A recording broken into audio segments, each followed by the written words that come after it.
Hi everyone, my name is Terry. I am with Gateway to Counseling. Thank you for joining me today. I'm going to take off my glasses here for a bit. I wanted today to talk to you about something that not many people talk about, and that is prescription addiction. I am a licensed professional counselor. I have over 25 years of experience working in the field, and I truly enjoy what I do.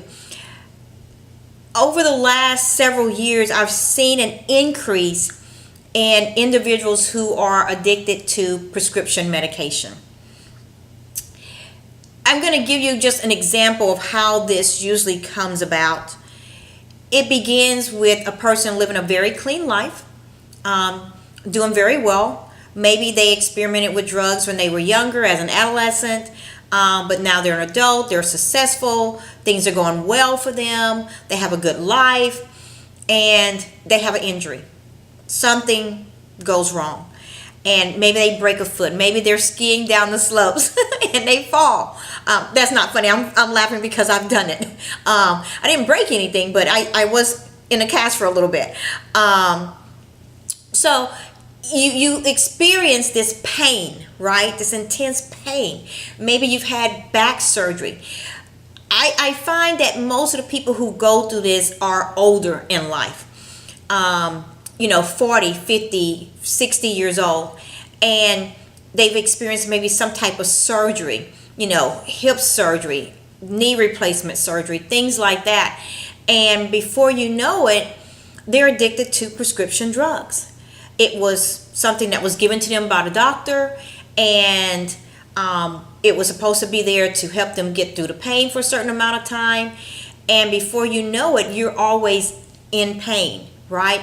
Because you start to like that feeling, and it's now legal, is the thing. You can legally get high, and you revisit those feelings that you had maybe as an adolescent when you were using or something of that sort, or maybe you never used before, and it's just this whole different world. The sensations that you're going through. And guys, I'm going to be very honest with you. I have never been addicted to drugs of any kind. So this is not coming from a personal standpoint, so I can't really describe to you the sensations that you feel from using certain prescription drugs. I only know what people tell me they experience, okay? So I wanted to be very clear on it, because if I start to hesitate a little bit, you know where that hesitation is coming from. So just trying to be real with you guys.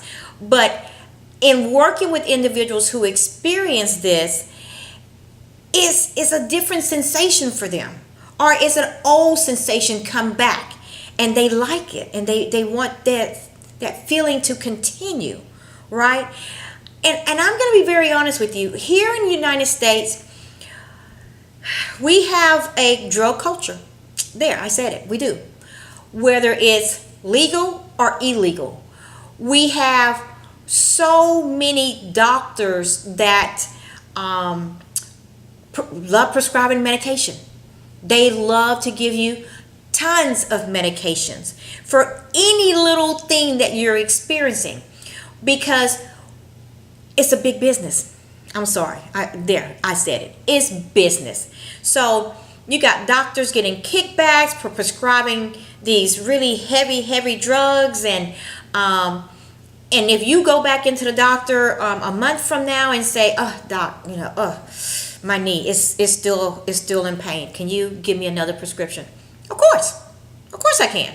I know you're in pain. I know. And you might be in pain. You just might be in pain. I'm thinking of a lady right now that had some surgery. She had been in pain before. She decided to have surgery, and the pain was 10 times worse. And she was talking to me one day, almost with tears in her eyes, and she said, "If I had known I was going to go through this much pain, I never would have had the surgery. Never would have had the surgery." And she was popping pain pills left and right. And she was not a person to do that. She did not want to be on pain medicine like that. But what choice did she have at that point? And so, you know, after she was kind of in her recovery, we talked about some alternatives that she could use because she really needed help, right? But she didn't want to become addicted. So we started exploring some alternatives to the prescription drugs that she was being given. And I am a huge believer in natural remedies. I'm a huge believer in Chinese herbs. Thank heavens I live in the Houston area, and we have places that we can go to, doctors who practice Chinese herbal medications. We have Indian doctors who have their belief systems and their different herbs, and there's different kinds of teas that you can use to relax you and things like that. And so if you believe in alternative medicine, and even if you don't, if you're addicted to prescription medications, you should try to experience something different. You should try to get some alternative help. One of the things that I suggested to her was something it was very simple. You guys are going to probably laugh if you've heard of this, but it's called Tiger Balm. And I recently saw this in a store by the name of HEB. We have HEB down here. And I used to go to get this Tiger Balm from a Chinese grocery store. But recently I was in HEB and saw it sitting right there on the shelf. And I was like, but it's just an ointment that you rub on the place of pain, and it frees that pain, right? It's amazing what it does. And then, you might have to apply that ointment several times during the day, of course. But then you're able to start healing, right? And you're able to start doing things that continues the healing process without medications. More of a natural way of healing. Okay, so here's another example. I was skiing down a slope and it wasn't snow, it was ice. And so it was my first time there. And I hit a black, and for those of you who know what I'm talking about, a black course, and didn't mean to hit a black course, but didn't know what I was doing. I was in unfamiliar territory, and before I knew it, I was speeding down without being able to make my turns. And next thing I knew, I was rolling. It was bad.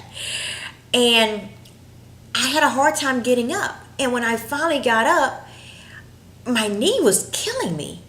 But I still put on my skis like a strong trooper and skied the rest of the way down and went to the first aid area and had to be taken to the emergency room.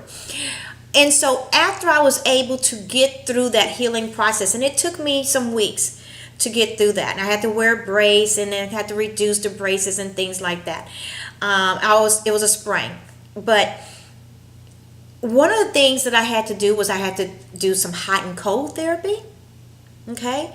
So sometimes I would soak in the hot tub, and other times I would have to do the cold therapy. And I alternated between those a lot initially. And then after I started feeling better and was able to take the brace off, then I started doing some stretching. I started doing physical therapy on my own. I did some research and found out what worked, and I was able to build up the strength of my ligaments again so that I was fine. Okay, so long story to say that there are alternatives to you getting better. Maybe you start off with something for pain like the Tiger Balm and maybe, some Tylenol, and you're no longer on the heavy drugs, right? But you have to seek alternatives, and you have to wean yourself down from the heavy medications. Another one that I see people taking a lot, older individuals, is sleeping pills. A lot of sleeping pills and antidepressants. Oh, I'm sad, I'm depressed, I need an antidepressant. And next thing you know, you've been on an antidepressant for years.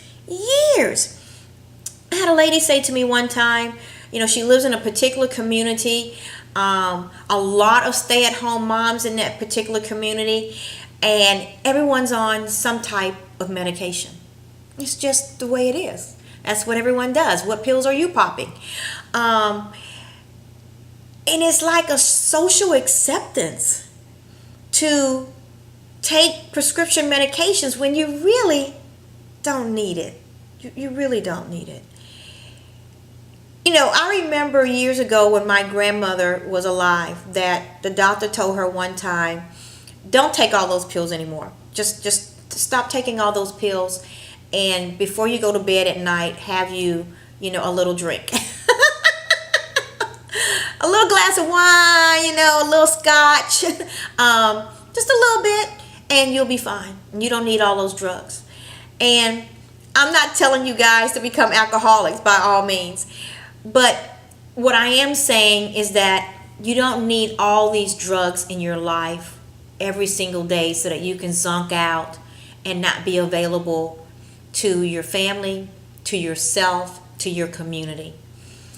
I want you guys to live a clean life. I want you to not trust, this is going to sound really bad. I said some really bad things today. But I don't want you to trust your doctor all the time.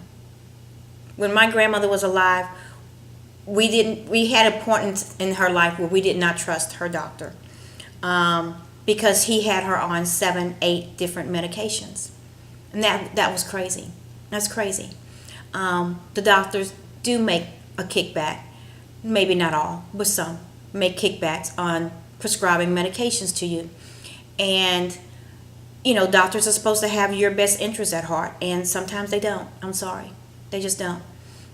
So I don't want you to be addicted to drugs. I don't want you to be addicted to even legal prescription drugs.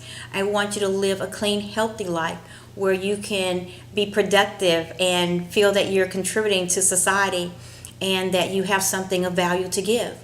And you can't completely do that when you're addicted to prescription drugs, right? Last story. I knew someone who got addicted to prescription drugs, and the wife came in and was very upset. And her husband had gotten so addicted that he would just go on these rages. And there became an incident where a gun became involved, and he, pointed the gun at her. And she had kids, and her youngest was about to graduate from high school, and she waited that out. And within 30 days of her youngest daughter graduating from high school, she left. And he came in and he said, I never thought she was going to leave. Yes, I need to get some help. I need to get help. And so we will see how that situation works out, but we're all, saying a little prayer, crossing our fingers, hoping that he will stop using the prescription drugs and that he will go to AA. Please, guys, go to AA. I know that it's not cocaine, it's not, marijuana, it's prescription drugs, but AA has a wonderful, wonderful program. How is all of this affecting your finances? How is it affecting your social life? How is it affecting your kids?